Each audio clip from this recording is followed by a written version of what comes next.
Shamaya, you did it. STL Music. Is that good?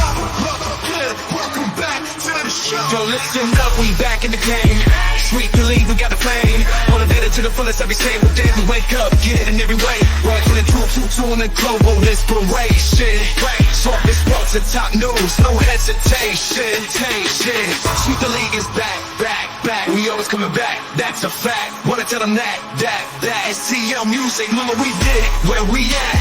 Coach Jill in the house with the flow so tight. Every round, rock stats, we unite. Yeah, the best show, Monday through Friday. If this ain't different, they lying. We got the energy. When I say sweep, you say the league. Sweep the league, sweep the league, sweep the league, sweep the league. San Antonio, let's go. Sweep the league. Sweep the league. Sweep the league. San Antonio, let's go. Hey, it's Rain Fernandez, and you're watching Sweep the League. Be sure to follow me on Instagram, Twitter, and TikTok, and Facebook at Rain Fernandez, Rayne Fernandez. Hi, it's Sherilyn, and you're watching Sweep the League TV. Follow me on Instagram at official Sherilyn for more content. Hey, this is George Iceman Gervin, and you're listening to Sweet the League Radio.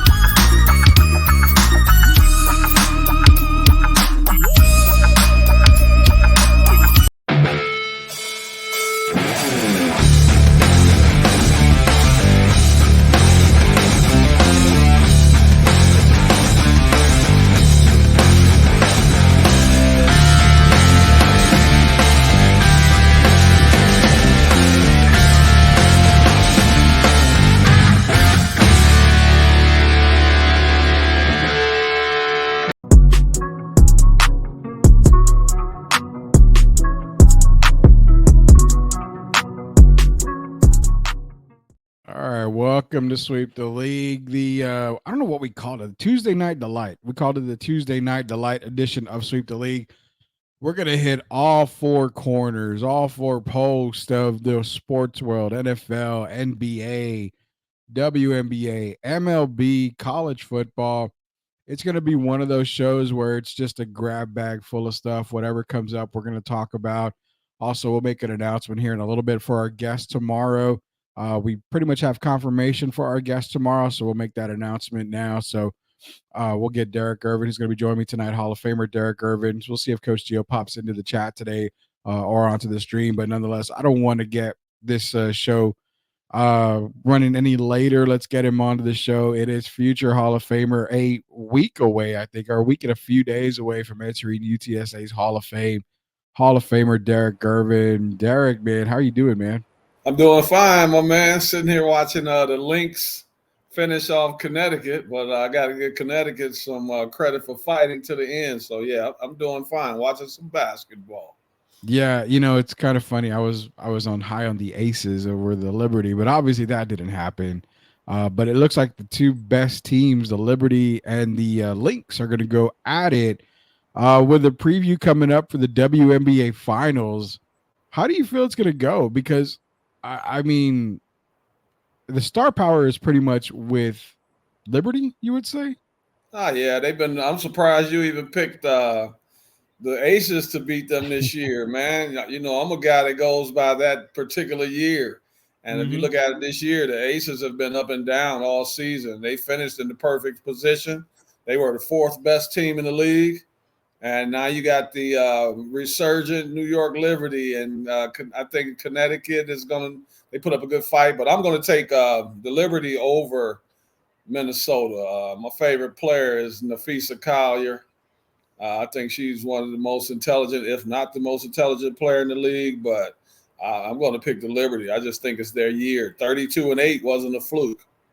Yeah, I don't think it was a fluke at all. The Liberty look like they're on a mission to get a WNBA title, man. I mean, they're looking good right now, and I think, you know, Sabrina had an off game against the Aces where she wasn't really a factor, but she bounced back really, really hot. They're just going to be a tough team to beat. But overall, I think it's going to be a good series. Let me say this. I don't mean to cut you off. She was a factor. because if you look at it, what I'm saying is it took all their energy. The Connecticut, I'm sorry, when they came up with the game plan, right? The Aces to Yeah. stop Enescu. And that took all the energy, man. So she didn't have a good game scoring wise, and she only got up 7 attempts.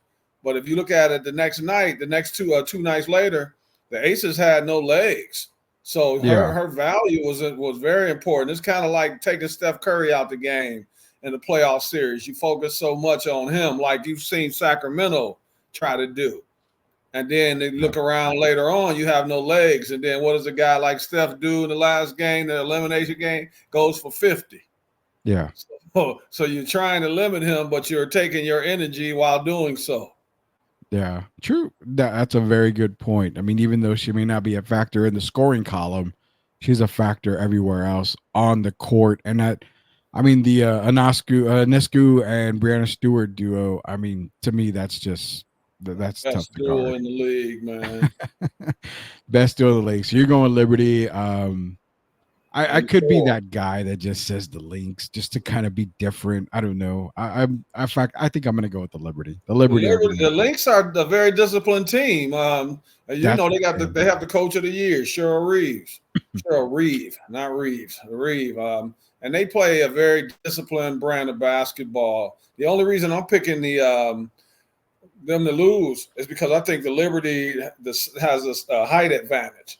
And I've watched this series here with Connecticut.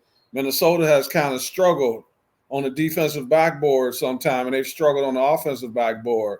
And I'm looking at Brianna Stewart being 6'4". We know last year's MVP. And then Jonquel Jones, 6'6", who was also a previous MVP. And I think their size is the reason I'm picking them. It's not because I really think they're a better team as far as moving the ball and all that. I just think the size is going to be a little too much for Minnesota.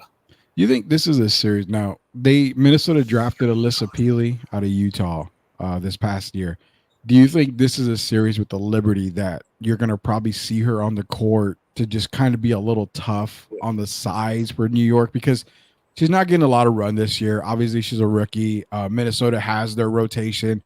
Totally understand it. But in this series right here, being the WNBA Finals, Alyssa Peely has to have some kind of role possibly, right? Yeah, you have to. It's kind of like if you look at the NBA, teams like the Timberwolves, right? You got guys like that playing against Dallas.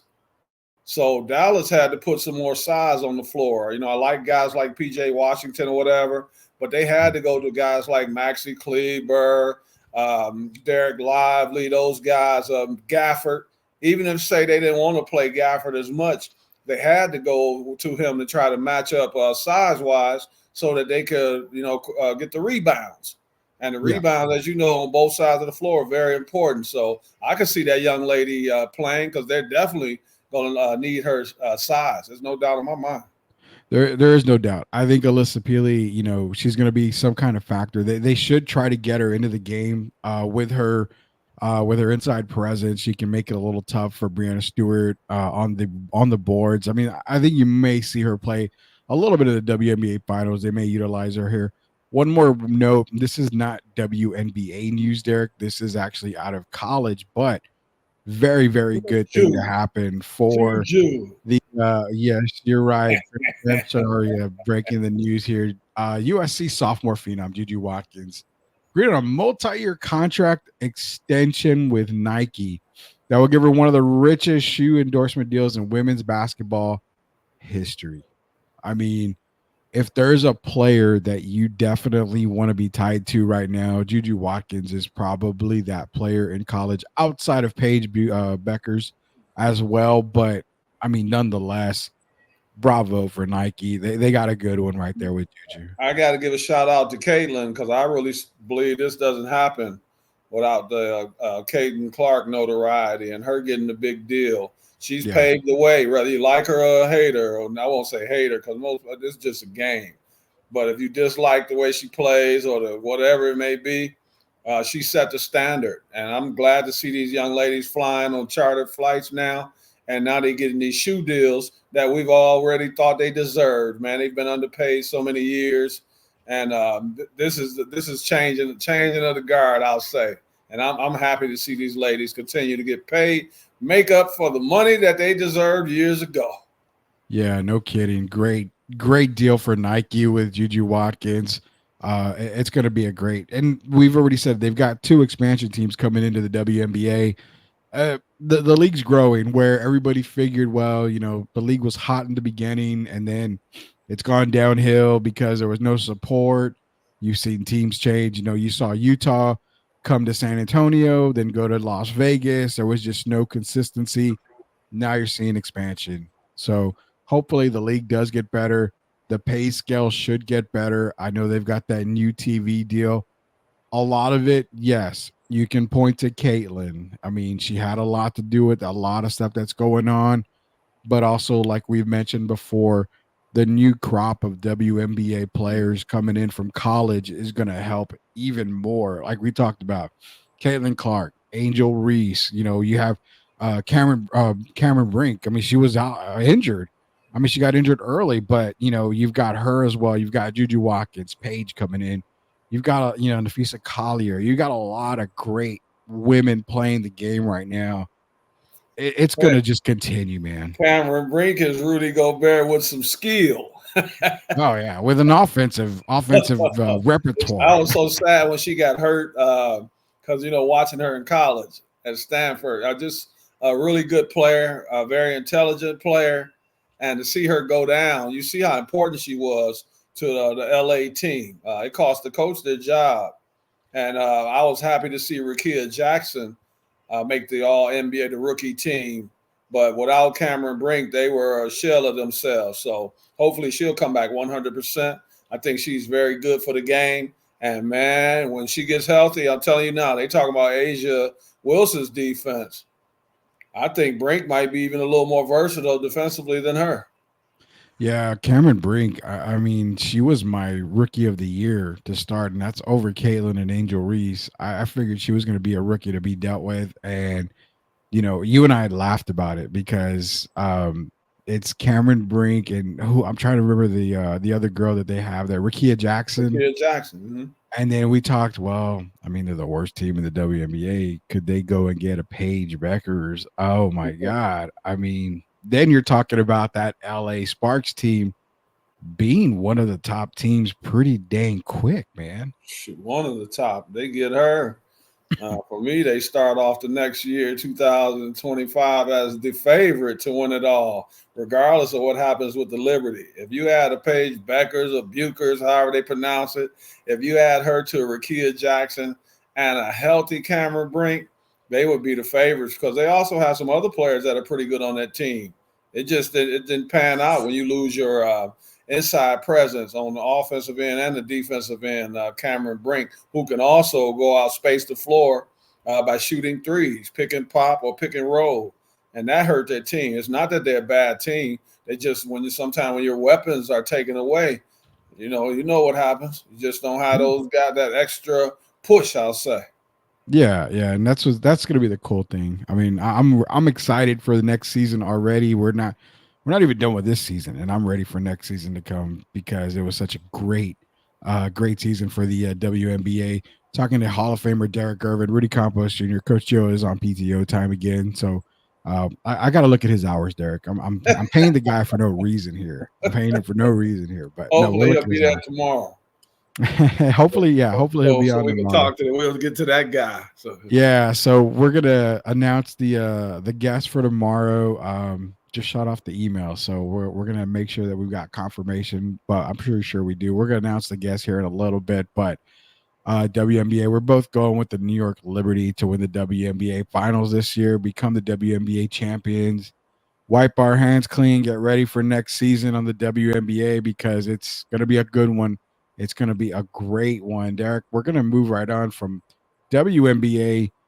We're going to drop the W, and we're going to go straight into the NBA, and we've got a hot topic. We've got a Robert Saleh update later on in the show, NFL talk. We'll get into some NCAA talk, and we're just going to get into whatever else comes up here. Derek Irvin, Rudy Campos Jr., let's talk a little bit about the NBA.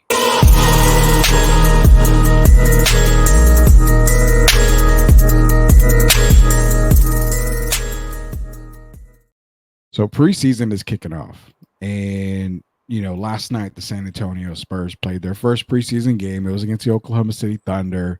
As you all know, I mean the Spurs lost. I mean, come on, it's preseason. You shouldn't overreact on preseason. You didn't have a Rudy, they game, won by about 30. yeah. The Spurs, no, Yeah. they lost. No, Spurs won by about 30. And They who's were mind? losing by 18 early. They won by about 30. Was I watching the same game as you? Oh, wait a minute. I'm thinking, no, I can't. I couldn't have been watching that game. There's no way. Either way, um, talking Spurs fans, I was talking last night, and I made it very clear. Vegas had the Spurs at 35 wins, and then just recently, I guess Vegas, saw the show sweep the league and said, "Wait a minute, we're going to drop it to 32 wins. I've got them at 30 wins." And we're talking, Derek, to make the playoffs in the Western Conference took 51 wins. To make the play-in game, it took 46 wins to make the play-in game. That's with the Memphis team that was injured.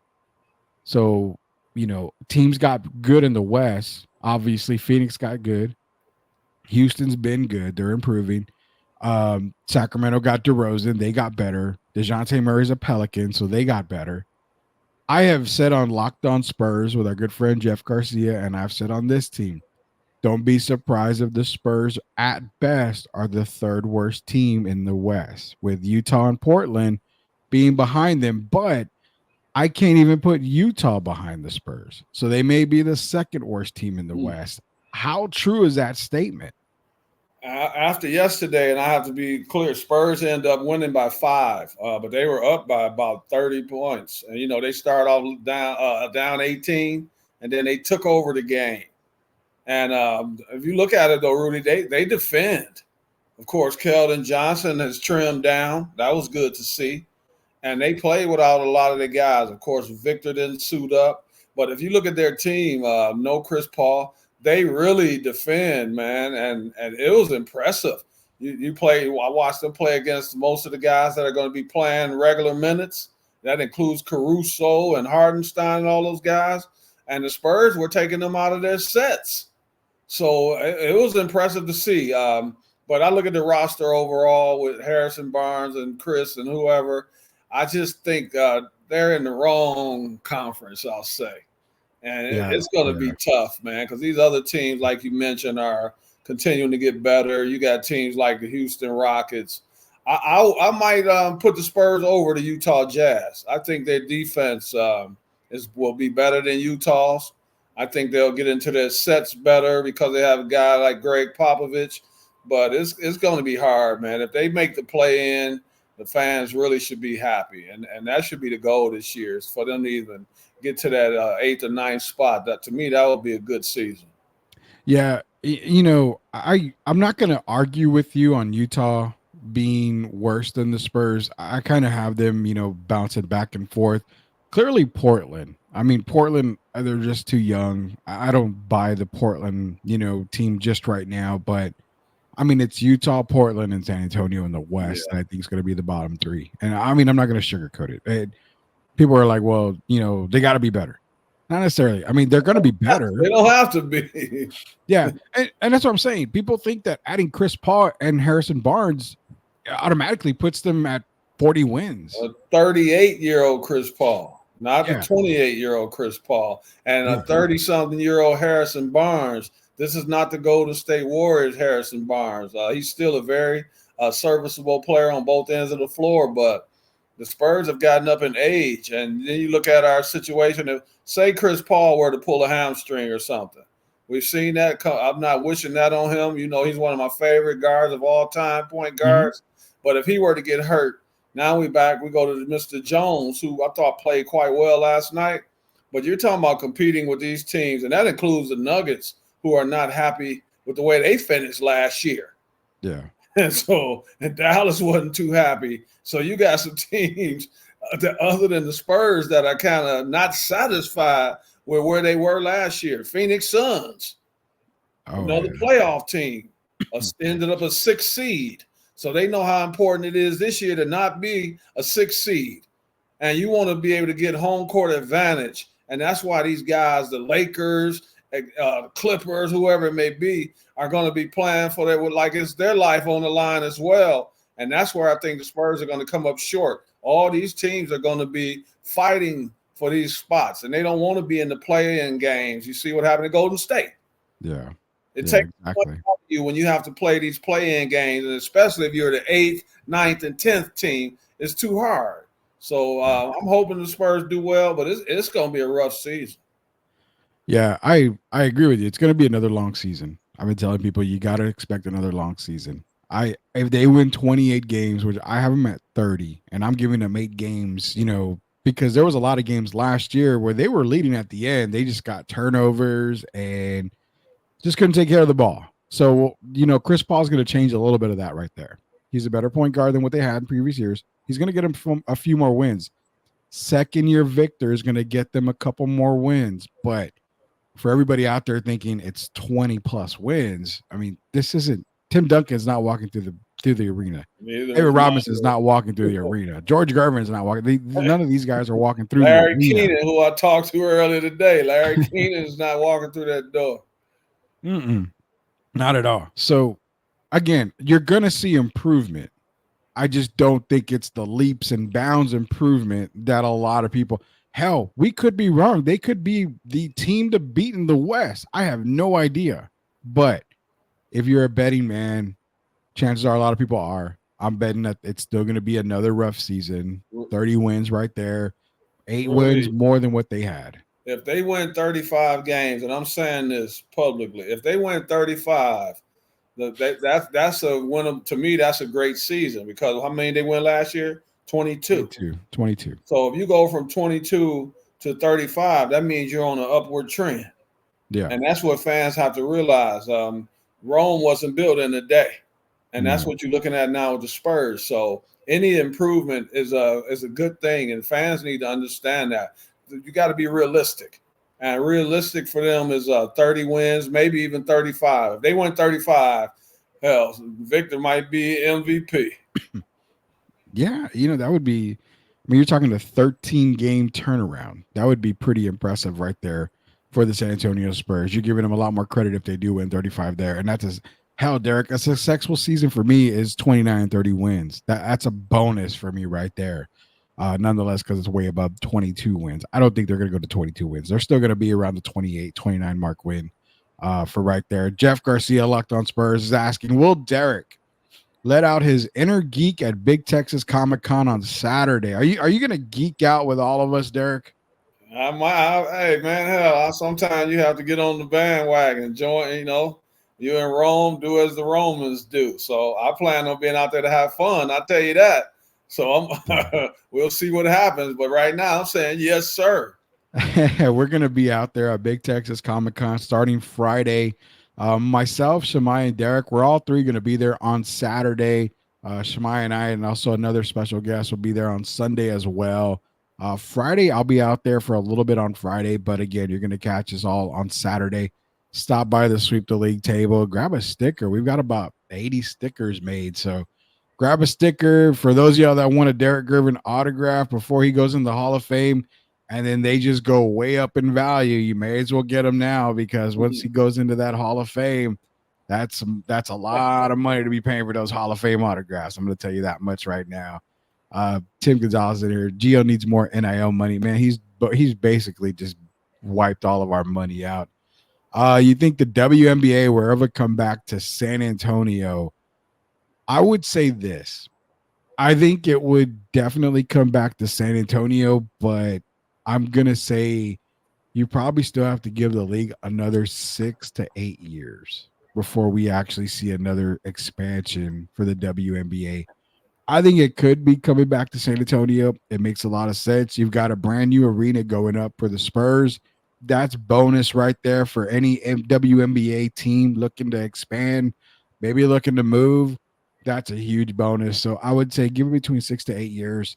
Derek, you think the WNBA comes back to San Antonio anytime? I do. And the reason I say that is because if you look at our track record, Dan Hughes put together a really, I'm not even talking about Becky Hammond. People have to remember Dan Hughes started this. And we had a very, very good team. It wasn't just a run of the mill team. And now with this new gym being built that we're going to be moving the Spurs to be playing in, I think it'll expedite the process, I'll say. I think it'll happen again. And I say in the next 3-4 years, Rudy, it's that long because we deserve women's basketball here. And everybody remember the Stars, and then they became just the silver. Well, they were the Silver Stars, and then they just became the Stars, right? Yeah, Silver Yeah. Stars. So we've had people like Margot Dudek down here, Oh, 7-footer. Jennifer Azzi was a player. It went player. well. The biggest problem was we didn't have the right facility. Yeah. They practiced over at Antioch over on the east side on Walters. But now you got all these different facilities. Even look at UTSA with their facilities and how all these places are upgrading. So, yeah, I say we'll get a team here, and I say we deserve one. Yeah, WNBA also could be using the Spurs practice facility. It's brand new. So, I mean, you've got everything updated. New arena is going to be going up downtown. It's going to be amazing once everything's all going. When Sports Row basically is going to be brought to San Antonio, talking about of course UTSA plays downtown, Spurs going downtown, San Antonio Missions are going downtown. It's going to be the sports district when it comes. So yeah, Jeff, I definitely think that the WNBA will be coming back. Derek, talking about NBA as well. Let me say this to you first, Rudy, because I'm kind of confused. Why do people talk like San Antonio is not a hot basketball? It's not a basketball hotbed. The object is to win games, right? It's not about the nightlife. And they also have nightlife here as well. So I'm just trying to figure out why people still act like we back in 1940 or whatever. This is 2024. This has been voted one of the best destinations in the United States. And I don't understand all that crazy talk, man. This is a very good place. And the reason I say that, what happens, Rudy, when players stay here, play here, and then they move somewhere else, like George Hill, etc. Don't they get a place in San Antonio, Texas? You always come back. They buy a house here. Manu's still here. Tony's still here. Patty Mills still has some connections here. Lonnie Walker. I mean, these guys love San Antonio. So I don't get it when they talk that nonsense about no one wants to play in San Antonio. I totally disagree. Yeah, it's because you see a lot of these top stars in the NBA with their nightlife, and they've got to be. You see James Harden in the strip clubs, you see LeBron at these high class dinner places, and I mean, you're right. I think the object of basketball is winning, especially if you're playing in the NBA. If you're getting a really good paycheck and you're getting paid by the Spurs, you know what? There's no nightlife. Doesn't that keep you out of trouble? It keeps you out of the media's eye. I mean, it would be the perfect spot for a lot of these guys. You basically are that blue collar guy. You come in, you do your job, you get paid, and you relax at home. I mean, that's, David Robinson, Tim Duncan, Manu, like you mentioned, George as well. I mean, everybody, all these top guys have stayed in San Antonio for a reason. It's a great town. Nightlife, though. We have everything that other places have. We don't have casinos like Las Vegas. Not yet. Well, we have strip clubs. Hello. we do. We have nightclubs. I mean, what more do you need? Do they have to be a certain kind of nightclub? We have everything that these other teams have to offer. It's just celebrities. It's the organization it's a disciplined organization. They aren't hanging out. The people in Golden State, the Warriors are getting their rest. The teams that are doing well over the history, they're getting their rest. Milwaukee has places to go, but Giannis and those guys are trying to do what's necessary to win championships. And so nightlife is part of it. You know there's places to party here, man. A person that wants to party can always find somewhere to party. But that's not what the Spurs are about. We're trying to get championship number 6.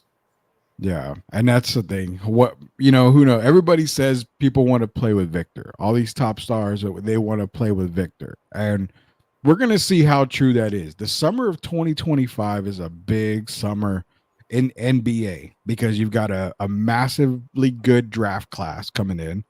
and you're going to have a lot of top free agents hitting that market. So we're going to really see if we can put a lot of these players' money where their mouth is and see if they do want to come play with Victor Wembanyama. If that's the case, San Antonio is going to be bumping left and right, man. It's going to have everything we can imagine here. He says, Tim saying Derek Irvin, the fans don't support sports here in San Antonio. Well, they should start. Tim, it's continuing to grow though. And if you look at it, look at the expansion, how it's growing out by UTSA, out 1604 and 10. And how many places, Rudy, in the country have a La Cantera on one side of the highway, and right on the other side, you got the rim. So you got places to go shop. You got places to go eat. We got what's the little golf thing they got right there? Top Golf. You got Top Golf. I mean, you got a variety of things to do. We got golf courses all over the city. Come on, man. I'm from Detroit, a big city. This has become a big city. I mean, it's 2024, man. People better get with it. San Antonio is happening. It is. It's a growing city. Before we go to our first commercial break, Jeff's in here, Locked On Spurs. Derek, what's your opinion? Is Stephon Castle better at the shooting guard spot or a point guard spot? I'm going to say shooting guard, and the reason I say that is because it's a rookie, and we looked at as great as Caitlin's going to be. Sometimes it takes getting used to the quickness, the NBA, the pace. Yeah. And I think when you're at the shooting guard, you can relax right away and you can come in and basically be who you want to be. Point guards, you got to learn how to get everybody in the right position. You got to have the right disposition to make sure the guys keep a cool demeanor and all of that. And it puts a lot of pressure on you. And that's where Chris Paul comes in. So you let Chris go ahead and be Chris, and he runs the team basically. And you put Castle at the shooting guard because I think he's going to be a slasher, that kind of player. And I don't want him to have to focus on having to get guys the ball. Just let him play. And that's the kind of player I think he's going to be. You let him be himself. So I say shooting guard. I really think that he starts the season since Devin Vassell is pretty much going to be out for the first few games. It wouldn't shock me if Pop puts him at that 2-guard spot alongside Chris Paul. I really feel that's his best position right now, like you mentioned, is shooting guard. So a lineup of Chris Paul, Stephon Castle, and Harrison Barnes are your wings. You can have Victor, and you can throw Jeremy in there if you want. That's fine. I think that 5 is going to be a really good starting 5. I mean, translate to wins, I don't know. But, I mean, with Devin out, I think Keldon off the bench. Yeah, and what I feel with that, starting Stephon Castle, you get him going early in the season. You get him right off the bat. He plays against the best competition on the other team, the starting 5. I think he's capable of doing that. So that would be my ideal starting 5 for the San Antonio Spurs to start the season. When we come back, we're going to open up that NFL news book as Aaron Rodgers. Is he a bully, or is he, one of the greatest quarterbacks of all time to get coaches fired? I don't know how you want to think about it, but I promise you we're going to come back. We're not going to bench Derek. We're not going to bench myself. I don't care what Keith Edmondson says, Derek. We're not benching anybody on this show tonight. Keith Edmondson told me you got game, man. So when a San Antonio legend tells me that, when I was riding home today, after we left the park today, Julie was like, Keith, so Rudy could play, huh? And I said, hey, that's what I was told. And Keith said when he talked to me that he wouldn't lie about it. So I'm giving you your love, Keith Edmondson. MacArthur High School legend said that Rudy's got some game.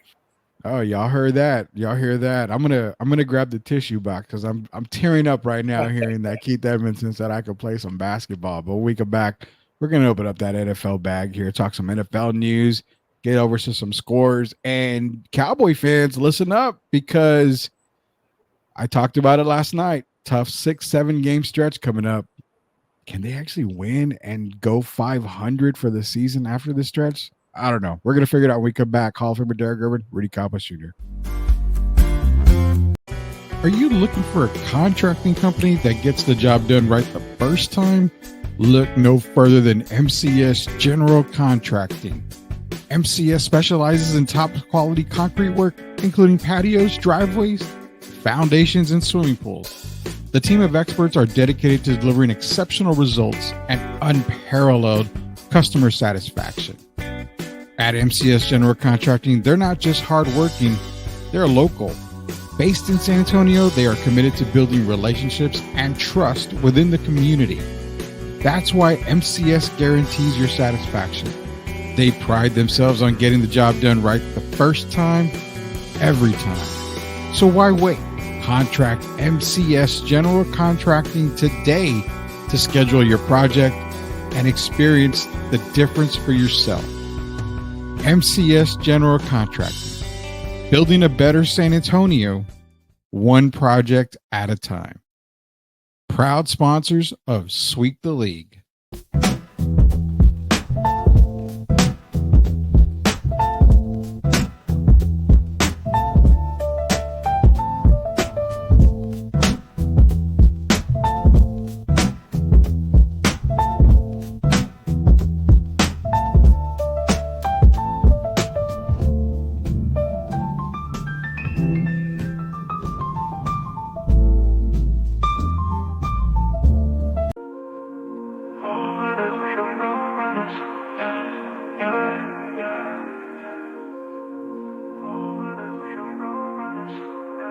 Yeah. Number 30, Derek Irvin, do you feel the weight? Reppin' UTSA legacy that we create. Didn't rise alone, now it's bigger than me. The whole fam roll, run the blood running deep. I wear that 30 for the squad, for the dreamers. Running uphill, but faith kept us believers. Gotta grind every minute, every play, it's a test. Chasing dreams, but success demands your very best. Dreams do come true, but they never come free. Every day the race do, gotta hustle to be the only thing that stop me. The man in the mirror, still reppin' number 30. UTSA, the vision clearer. 2, 1. Well, as you guys can tell, Derek Irvin doesn't miss anything. If you don't want to miss anything as well, go to YouTube. Search at Sweep the League TV. Be a subscriber today. We're giving away a bunch of prizes and stuff. Be a subscriber today so you don't miss, just like Derek never misses. Subscribe to Sweep the League. We build a legacy, yeah, they know the name. STL music, it's a movement, not just a claim. Loyalty, respect, that's the code we honor. In the face of adversity, we stand stronger. We build a legacy, yeah, they know the name. STL music, it's a movement, not just a claim. Loyalty, respect, that's the code we honor. In the face of adversity, we stand stronger.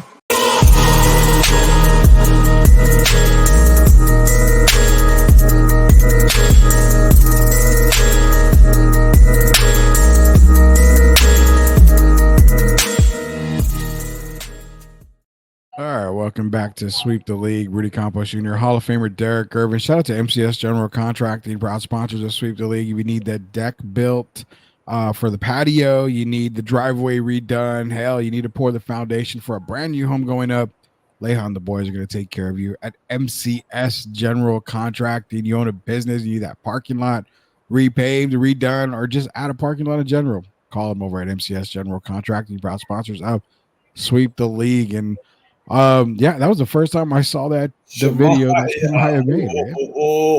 Shemaiah, the man. I love it.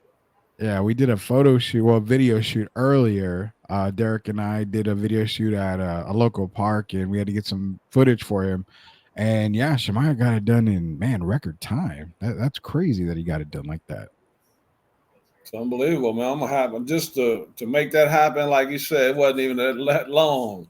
That's remarkable. That's a lot of talent. And thank you, Shemaiah. And shout out to you, my man. Your future looks very bright.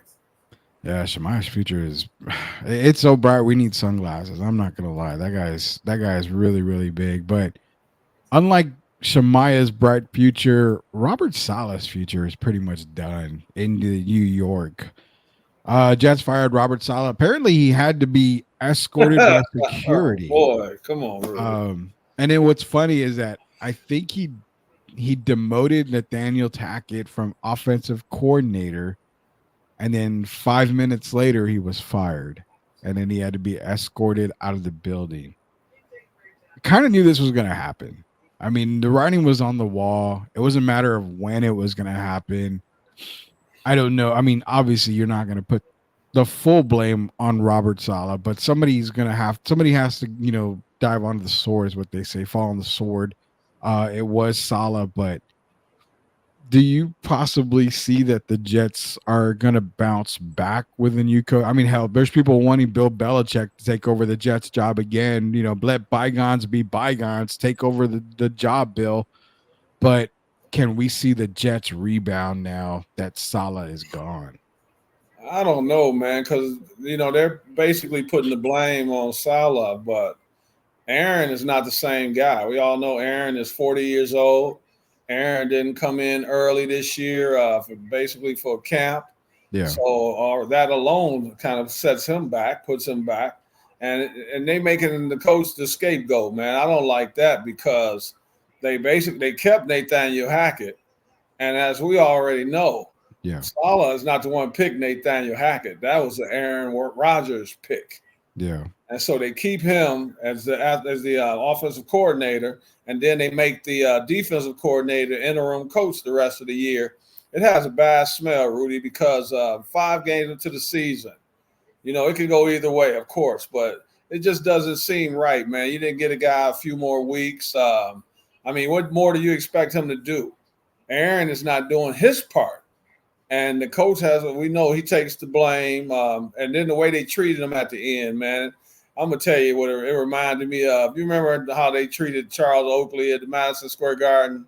Oh, and the security escorted him out. Yeah, James man, Dolan. Love you 1 minute, and then the next minute they're totally disrespecting you like that, telling Spike Lee you can't come in the elevator that the other people come in. And this is a bad smell, man. I know he's been 20 and 36 in the last few seasons. But what about last year? They weren't talking this same talk. They had Zach Wilson. Come on, man. They gave the guy a chance then, and now all of a sudden they get rid of him. So that it all points to me to Aaron Rodgers. And some of the players didn't seem happy about it. So we'll see how they bounce back. But it doesn't have a good look to me. What do you think the script says for Aaron Rodgers at the podium? How do you think that goes for him? The script as far as the rest of the season? Yeah. Do you think that, I'm pretty sure they've asked Rodgers about it. Oh, you already know. Come on, man. I was looking today to see was he going to be on. I was going to look today to see was he going to be on Pat McAfee's show or not. And we knew if he wasn't going to tell the truth. But we know Aaron. Aaron's a conniving guy, man. And if you look at it, sometimes you can see that diva. He's got that diva mentality. Even last week when they played, a lot of times he makes mistakes and he sits by himself and he acts like it's the other player's fault, even sometimes when it's his fault. Yeah. The reason I think they give Aaron a little leeway is because he did improvise a few times and make some touchdowns. But if you look at overall, he has not been a really good quarterback this year. And I'm sorry to see the coach have to suffer after 5 games in the season. The biggest talk is, the Jets trying to get Devontae Adams, pair him back up with Aaron Rodgers. I don't mind that deal at all. I think Devontae ends up in New Orleans. That's probably my first option for where he's going to end up. Especially now. Yeah, especially now. But if he goes to the Jets, does it really solve all the issues if Devontae goes? It's not like Rodgers doesn't have great receivers there. They're not great, but you've got Garrett Wilson, obviously the number 1 receiver there. He would take a backseat to Devontae. The passes have been there. They've been a little off. Like you mentioned, Aaron's not Aaron of old, obviously. So I don't think trading for a Devontae Adams makes a whole lot of sense other than you're just getting another big impact player. It could lead to more wins, but I don't. It's hard for me to imagine them going for Devontae Adams at full steam, especially with a new coach coming in. Would you want to go through to a situation like that? Now you got the interim coach for the rest of the year, And then after this season, no telling who the coach is going to be. If I'm leaving, I'm already disgruntled playing for one team with the Raiders. Why do I want to go to another team? And I already know that Aaron's there, but Aaron's not the same guy he used to be. So now you got Adams thinking about what's the best option for him right now. And I say right now for him, if it was me, I'm not him, of course, but I think Derek Carr might be a better option right now in the Saints, because I think the Saints team is looking not too bad at all. And we don't know right now with the Jets, man. They already got stuff going on. The Aaron Rodgers show. Here we go again. Yeah, and the thing with Rodgers is this could be his last year. So if you're He has one Devontae, Super Bowl. The way they treat Aaron Rodgers, you would think that Brady had 7, Belichick 6, what's his name? Charles Haley 5, and you would think Aaron Rodgers has 5. I mean, come on, man. The guy's won 1 Super Bowl. Yeah, one Super Bowl. And that's the thing, I'll say with Adams going to the Jets, if I'm the Jets, I'm looking back like, well, wait a minute. We trade for Devontae. Is there really a guarantee that Rodgers is with us after this season? Probably not. I mean, he may retire. So then you've got Devontae's massive contract. Who do you have throwing him the ball? I mean, there's really nobody else. So again, you're right. He goes from one situation to another situation where he's probably going to have Aaron for maybe 12 games total if he's healthy, if Aaron stays healthy. Makes more sense to go to New Orleans. I watched Mike Tannenbaum talk earlier today, right? Yeah. So he was talking about how Robert Saleh should have went and talked to Aaron, and he should have done this. And very well, I'm sure he went and talked to Aaron. And Aaron decided to do what Aaron's going to do. He's been to Europe and all that other stuff. Yeah. So he chose not to show up. But instead of the coach talking to Aaron, isn't that something that falls usually on the general manager? Exactly. It does. Okay, so that sounds like they just wanted to get rid of the coach, not give the man a chance to turn the team around. And that's the part I don't like about it when I say it smells funny. That means to me they already had someone else in mind, and that guy might be a guy that used to coach Tom Brady. I know he's dating his 24-year-old, and he wants to get back in the NFL, and he already said that. So that to me has a smell of Bill Belichick. Yeah, I'm telling you, the Bill Belichick era it's on board right now. It's coming up big time. He's 72, Rudy. Still has time, man. Still has a lot of time in the NFL, I think. Bill's 72, but Bill does not look 72. And you know what, Derek? Well, because he has a 24-year-old girlfriend, Bill's feeling 52 right now. There's no doubt about that. There ain't no doubt about that. He's riding bikes and all that, just waiting on his opportunity to go to New York, man, and coach this Jets team. I feel 72. Bill feels 45. If we're switching ages, that's what. Hey, can I say this quickly? What it reminds me of? What's up? My brother started his career in the ABA, as you know, playing with Dr. J. Yeah. And then he ended up his last year with Michael Jordan. Yeah. It kind of reminds me of Belichick as a coach, has Tom Brady, and then he could have Aaron Rodgers at the end of Aaron's career. Yeah. True that. True. That's a good statement right there. Can he do much with Rodgers though? At this point, I don't think you and I could do anything for Aaron. I don't think Lifetime Fitness can. Aaron Rodgers is 40 years old, and he's not the most nimble guy. He never has been. But can Bill get out of Aaron what he got out of Tom? That's the question. Two different players. No. Two different players. No.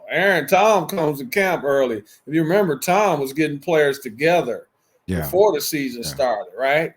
Yep. Aaron's not doing that. Aaron was running around with what's her name at first? Was it Danica Patrick? Oh man, yeah, it was a while ago, but yeah. Oh, I don't forget stuff, man. So Aaron's he's got his mind is somewhere else, and then he'll decide he wants to come in and play football. And that's not how the game goes, man. You have to be all in, and I don't think he's all in. I think you have to do what he wants. Like I said, a diva. And if you don't do that, then he pouts. And we've seen it over and over again. And it cost Mike McCarthy his job. and now he cost another coach his job. So in my mind, like you said earlier, he's becoming the coach killer. Yeah, he's the bully, the coach bully right now. He's bullying a lot of these coaches out of the NFL. But that's what I'm saying. If Bill comes in, I don't know if he can do anything with Rodgers. It's a different mentality. We've seen Bill coach Tom. Tom's got a big ego, but he's got a controlled ego. They work together. I don't know if Bill can have that same kind of relationship with Aaron Rodgers. I just don't see it working, man. I don't see it working. Let's get back. Let's get into some NFL games that happened this past week on week 5. The week 5 season's over, Derek. Going over a couple of these games. The worst 5-0 team, the Kansas City Chiefs, beat this New Orleans Saints 26-13 on Monday Night Football. I'm going to get flack for that. I don't really care, but I'm going to get flack for it. They are the worst 5-0 team in the league right now. The best 5-0 team, the Minnesota Vikings, went to London, and London Bridge is falling down on the Jets. They beat them 23-17. And the other game I wanted to ask you about was the Ravens and the Bengals, man. Joe Burrow's been putting up, monster numbers, but they don't equal the wins. Safe to say that the Bengals are probably going to not make the playoffs this year. 1-4. Well, I will give them some credit for the 509 yards, but as you know, it's about when you get those important yards, and they don't move the chains very well in the fourth quarter, man. And if you look at it, this was a giveaway game. They gave that game away. Yeah. There was no way the Ravens should even had a chance to win that game. So you do all that stuff, and then you run plays, man. You got a guy who threw for 509 yards, and you got a chance to seal the game, basically. You do 3 running plays in a row. And then so you barely get any yardage, and then you make the guy have to come in and kick. I believe it was like a 49-yard field goal that he missed. Yeah. So I just don't understand how you could have 509 yards and not let the man throw the ball one time out of 3 downs. So well, the 509 was lost. The 509 was Kirk Cousins. Joe Burrow had 390. He had almost at 3. Yeah. But he was moving the ball. Yeah, he was. And he had 4 touchdowns, if I'm correct. 5 touchdowns. 5 touchdowns. Okay. Yeah, he's been balling. So Joe Burrow's been 5 touchdowns, but you don't let him throw. Out of 3 plays, you run the ball basically up the middle 3 times in a row. You gain a few yards, and then you put all that pressure on the kicker, and we know the rest was history. They win the game. What's his name? Derrick Henry broke one for like 51 yards. Yeah. Yeah. Well, I don't have to say any more after that. The Bengals are in a tough spot right now. 1-4, right? Yeah, 1-4. They're playing good on offense. I don't know, man. I don't know if they're going to be able to make. I can't rule them out though, Rudy, because the Steelers are playing like I expected earlier. When I told you when they were 3-0, they were scoring 17 points a game. And I told you I do not, and I repeat, I do not believe in Justin Fields. And then we got this team with this guy named Deshaun Watson, who had a 8.5. Yes, people, I said that. 8.5 quarterback rating. Are you kidding? And that's the second, and that's not even his worst of the year. He had an 8.3 quarterback rating earlier in the season. So by default, the Bengals might still have a chance. Man, Deshaun Watson quit on the Browns this past weekend. I'm telling everybody now, in Cleveland, if you're the Browns organization, you tell that guy to take a hike and just keep walking. Yeah. Don't bother coming to practice. Don't bother going to games. You have Jameis Winston there. Just start Jameis. He cares a lot more than Deshaun does. Deshaun just needs to go. Rudy, he's been awful. It's not that he's been mediocre or bad. He's been worse than bad. He's been absolutely awful. And you saying he's been awful is a compliment because he's been worse than awful this year. He's I mean, the guy, I would dare to say the guy would struggle in college football right now. He make Bryce Young right now look like Tom Brady. Oh, yeah. But Bryce Young looks like Steve Young right now with Deshaun Watson. I mean, that's how bad it is for Deshaun. The guy quit this past weekend. And it needs to be said that he needs to go. Forget it. I don't Why would they care. keep forcing him? You know, it's about if they get rid of him or something, they still have to pay him like what 80 something million or something. Yeah, his contract is guaranteed, and no But, team's but going to trade for him. to give him a guaranteed 5-year contract for $230 million, you look at it now, that is absolutely ludicrous. I know he was playing well with the Texans, but if you look at him now, I can't think of a worse quarterback in the league from top to bottom. That's Minshew. That's whoever you may put at the bottom. I have Deshaun right now out of 32 teams. I have him as the 32nd ranked quarterback. Yeah, I'm not going to argue with you on that. One thing I won't argue with on either is that I'm gonna do my best Geo impression. Caleb Williams had 304 yards, 2 touchdowns. The kid can play football. He's the next big thing in football. The Bears are on the path right now. They're 3-2. I told you Caleb's going to be good. And then I'm going to say the little bit at the end. It was against the Panthers. It was against the Panthers. Come on, man. I mean, Caleb, if you can't put up numbers against the Panthers, Deshaun Watson could probably put up numbers against the Panthers. I mean, that's how bad they are. But Caleb Williams did good. He played great. But Well, I can won't you say really great. measure He it had over some the pretty decent stats.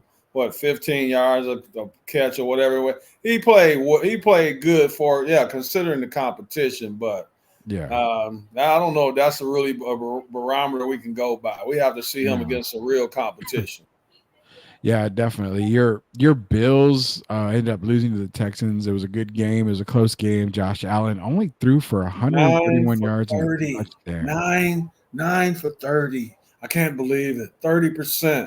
And they kept talking about after he had that hard fall. But Yeah. if you remember, he was not playing well before that hard fall. He was playing awful as well.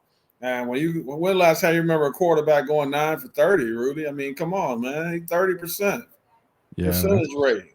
Yeah, I don't remember seeing that in a long time. I mean, I don't even know if Jamarcus Russell was that bad. And that's been a pretty Oh, bad you know, it quarterback. was Deshaun. Has Deshaun been 30%? I That's have pretty no bad, idea. man. That is bad. Jaguars get their first win over the Colts. And the only thing I took away from the Colt and Jaguar game is what you and I talked about. Joe Flacco goes for 359 and 3 touchdowns. There's got to be a point where you don't want to rush Anthony Richardson back because you seem to be a better team with Joe Flacco on the field. Yeah. So if you want to make the playoffs, by all means, I would leave Joe Flacco in.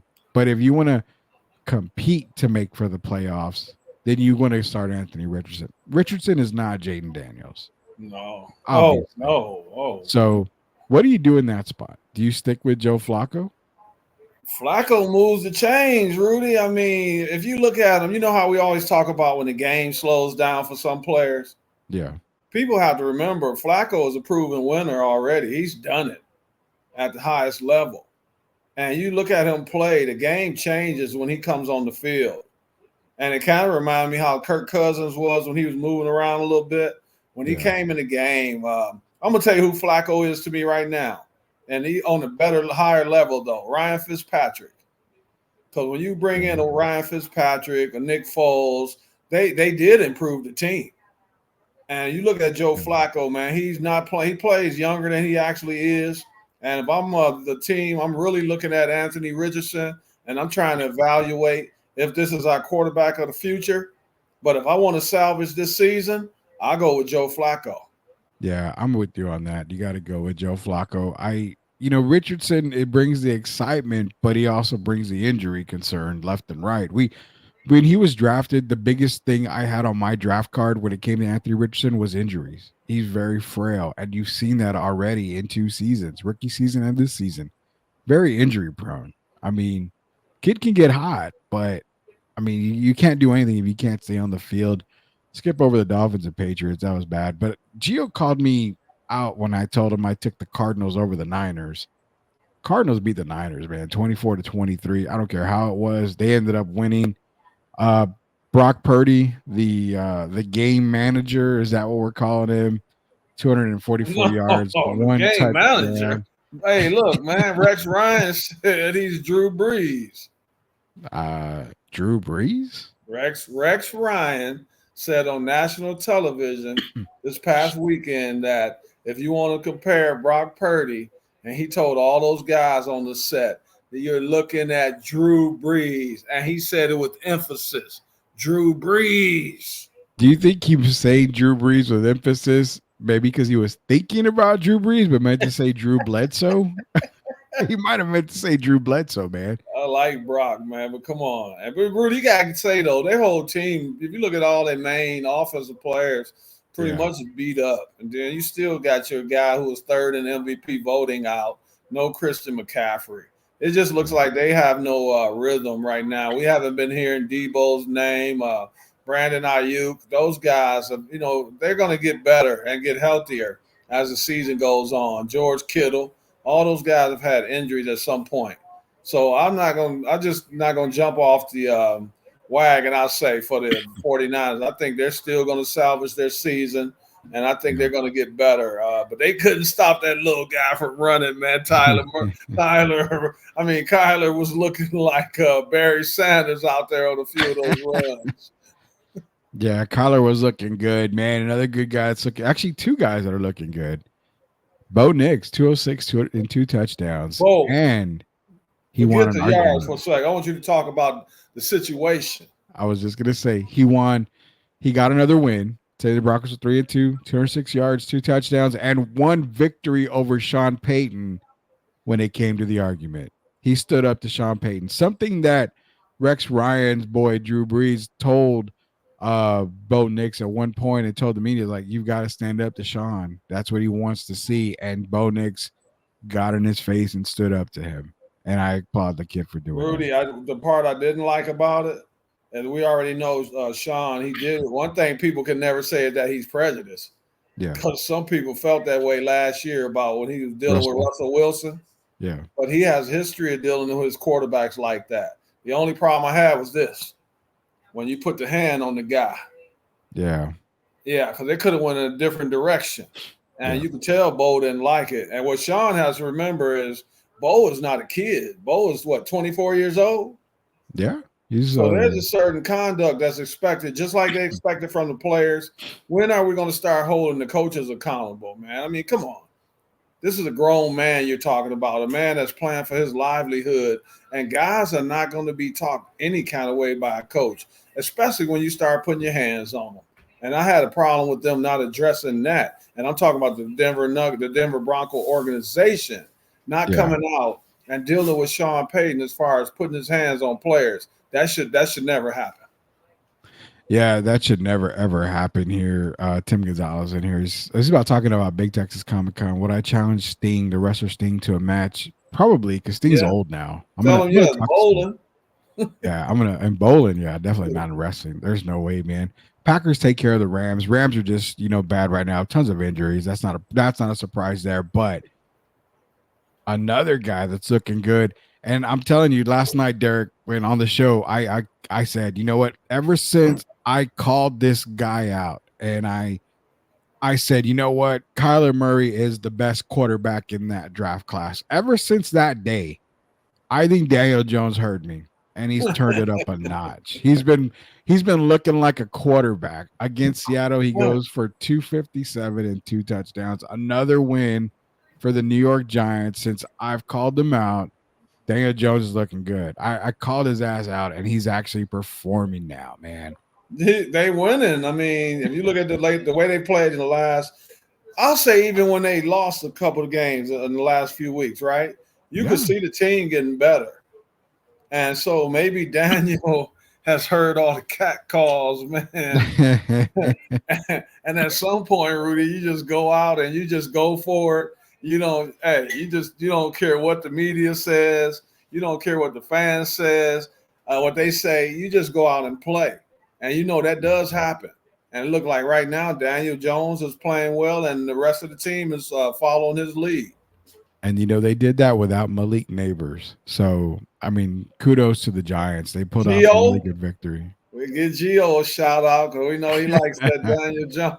That's probably why Gio has been MIA the past couple of nights because he doesn't want to He's hear celebrating Daniel Jones. he doesn't want to hear the Daniel Jones talk. Sunday night ended with the Cowboys and Steelers. It went into the late evening hours due to a lightning storm, but in a game back and forth, Cowboys end up getting the win at the end, 20-17 over the Steelers. Yeah, everybody was on the Dak Prescott type of thing, man. I mean, they were, Dak this, Dak that.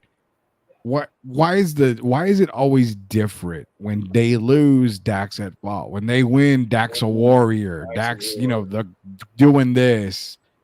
You got to pick a side, man. I mean, you're either with Dak or you're against him. The guy who was a warrior is the guy who saved that fumble at the goal line, retrieved that fumble. Yeah. Because the Cowboys were on their way to a defeat. And you look at it, it did come down to a fourth down. Dak made a really good play at the end. But let's be honest, the Cowboys right now, do they even look like a contending team? They didn't look like one to me with Michael Parsons and DeMarcus Lawrence. So the kid Dowdle ran the ball pretty good, or Dowdell, whatever it may be. He ran the ball pretty good, but overall, they don't look like a contending team right now. Yeah, and Thursday we're going to go over the Cowboys' schedule for pretty much the remainder of the year, but their next 6-7 games, Derek, this is going to determine whether they make the playoffs or not. Playoffs? I mean, if playoffs? they do make the kidding me? playoffs, as Jim Moore is wondering about playoffs there, they've got the Lions, they've got the Niners, they've got the Eagles and the Texans, just to name a few teams right there. They've got Murderers Row. They've even got the Commanders, and they got the Giants again. The Giants, the 6th game, yeah. People were talking like, they handled the Giants. It was 15-10. That's not handling the Giants, in my opinion. And by the time they get to the Giants, they would have had 6 games against top teams in the NFL. So you're giving the Giants roughly 6-7 weeks to get ready for a Cowboy team. If they keep playing the way they are, that Giants game is not going to be an easy task at all. But can we easily say that the Cowboys need to go minimum 500 on these next 6-5? I could see them being 6-5 after that Giants game. And people in Texas, San Antonio might get upset about it, but it's our job to be honest and go by what we see. Yeah. They don't look very impressive. And then you know who they play this coming week. My hometown, born and raised. So we're going to see what they look like against the Lions. The Lions have continued to get better. And we know Dallas's biggest weakness is stopping the run.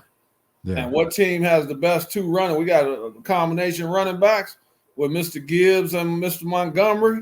So we're going to find a lot out about the Cowboys this coming week. And I'm not going to be biased because it's my home team, but it's going to be this is going to be a good test for the Dallas Cowboys.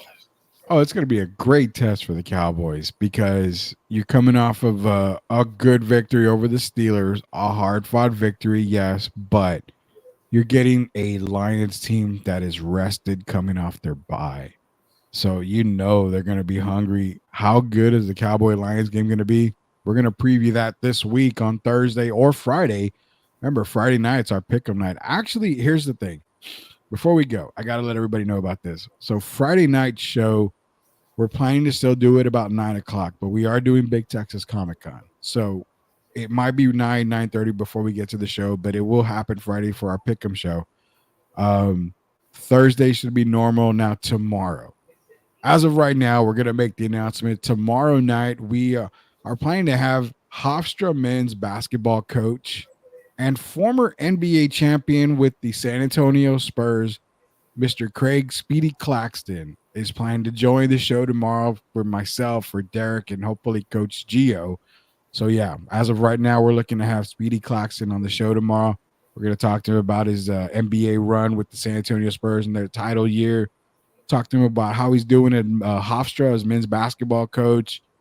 We're going to just talk everything. You guys got questions, drop them on the stream. We'll get to as many as we can when it comes to Speedy Claxton. Of course, we're going to talk old school NBA as we do with everybody that comes on the show. So yeah, it's going to be a fun show, Derek, with Speedy Claxton. You know, he helped. He was a big part of winning that championship in 2003. And I posted on Facebook about who was one of the main cogs in us winning off the bench. And one of my friends said Kevin Willis. That was they me. only said, well, they said Kevin. Oh, that was you. But you know, I played against Kevin in high school. I don't know if you know. Yeah. But to have Speedy on, I'm very excited. He knows you're a fan. I've told him about how you've talked about him. And it's going to be fun, man. We could get to kind of rehash the 2003 year when Tony Parker was a young fellow. Wasn't that Tony's rookie year, I believe? And so to get the chance to talk to Speedy, and we get to learn some more things about how Pop handled Tony Parker as well. Yeah, it's going to be another great interview. We've had a lot of the listeners talk to me, shoot me DMs about our last few interviews with Mario Ellie and Pete Babcock. They're loving it. They're loving the guests that we have on the show. Going to continue our guest series. It's going to be with Speedy Claxton. We have another guest on deck that we're still waiting to get confirmation. Hopefully by the end of the week, we'll have confirmation. It's just a lot of people left and right. So we appreciate everybody's support. We're over 600 subscribers on YouTube. We're trying to get to that first 1,000, and then we're trying to get to 10,000. So that can happen. I know that's going to happen pretty quick here. So remember, you're going to catch us this weekend at Big Texas Comic Con. We're going to be streaming live there. We're going to be doing a lot of videos. We're going to be posting a lot of videos. So be sure to go to our YouTube page, search at Sweep the League TV on YouTube, be a subscriber. So that way you can get all the notifications this week. If you are going to Big Texas Comic Con, go see us. Go see us. Grab that Derek Gervin autograph before he goes in the Hall of Fame, because I get to talk about the Karate Kid and my cousin Vinny. Yeah, Karate Kid. Man, Ralph Macchio is going to be there. The Outsiders. I mean, he was in The Outsiders. He was in My Cousin Vinny, Cobra Kai, The Karate Kid. Man, what else? He was in a lot of other stuff. A lot of stuff, but I'm hey, Vinny, man, I've watched that probably 20 times. That's going to be awesome, man. So be sure to join us this weekend, Big Texas Comic Con. Tomorrow, we're hoping to have, tomorrow we're looking to have Speedy Claxton on the show to talk to you guys and us here at Sweep the League. So for Derek Gervin, for Hall of Famer Derek Gervin, Rudy Campos Jr., until we see you guys tomorrow, we'll talk to you later, knuckleheads. Everybody have a good night. Stay safe.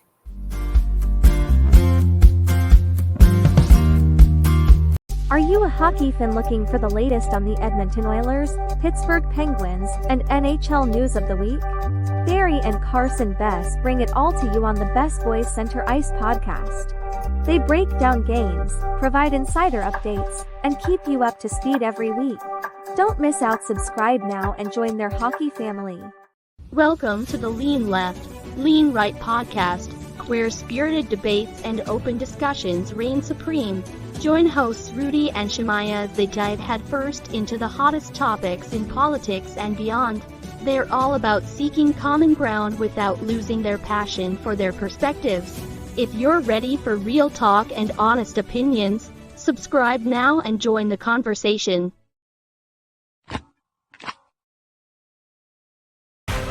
Spurs fans, are you ready to stay ahead of the game of the San Antonio Spurs with the best coverage in the business? Tune in to Locked On Spurs, the daily podcast that brings you expert analysis, exclusive interviews, and all the latest news and updates for your silver and black. Join Jeff Garcia, the most informative and entertaining host in the game, as he breaks down all Spurs news and notes, interviews the biggest names, and keeps you locked into all things Spurs. From Monday to Friday, get ready to start your day with the best Spurs coverage in the business.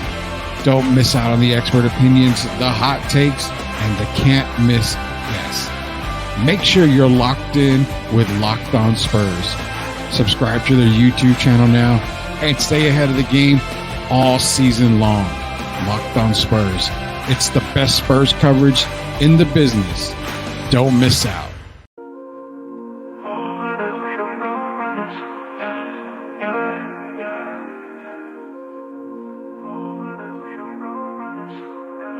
Yeah. Number 30, Derek Gervin, do you feel the way? Reppin' UTSA legacy that we create.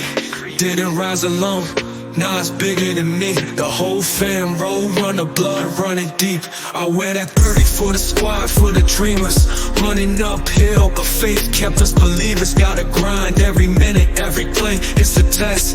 Chasing dreams, but success demands your very best. Dreams do come true, but they never come free. Every day the race do, gotta hustle to be the only thing that stop me. The man in the mirror, still repping number 30. UTSA, the vision clearer. 2, 1.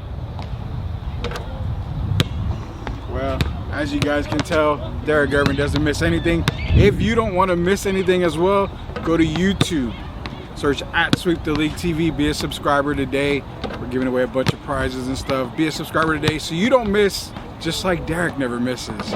Subscribe to Sweep the League.